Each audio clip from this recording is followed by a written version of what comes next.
প্রায় ৮ ঘন্টা জেরার পর ছাড়া পেলেন হুমায়ুন কবিরের ছেলে গোলাম নবী আজাদ। তবে তদন্ত জারি থাকবে। বিধায়কের বাসভবন থেকে গৃহীত সিসিটিভি ফুটেজ ফরেনসিক ল্যাবে পাঠানো হয়েছে।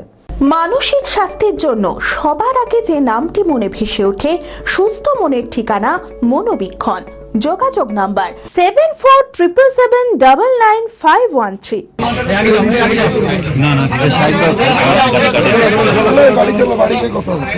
নিরাপত্তা রক্ষীকে মারধরের অভিযোগে রবিবার হুমায়ুন কবিরের বাড়ি ঘেরাও করে তার ছেলে গোলাম নবী আজাদকে আটক করে শক্তিপুর থানার পুলিশ। অভিযোগ অনুসারে হুমায়ুন কবির এবং তার ছেলে গোলাম নবী আজাদের বিরুদ্ধে জামিন অযোগ্য ধারায় এফআইআর করা হয়েছে।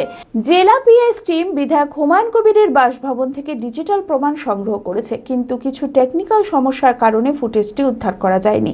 তাই পুরো ডিভিআর এবং স্টোরেজটি আগামীকাল সাইবার ফরেনসিক ল্যাবে পাঠানো হয়েছে। অভিযুক্ত গোলাম নবী আজাদ ওরফে রবিনকে নোটিশ দেওয়া হয়েছে এবং তদন্তের জন্য থানা থেকেও মুক্তি দেওয়া হয়েছে। বিয়ের ধুতি, পাঞ্জাবি ও শেরওয়ানির সেরা ঠিকানা পাঞ্জাবির রাজা নবাব।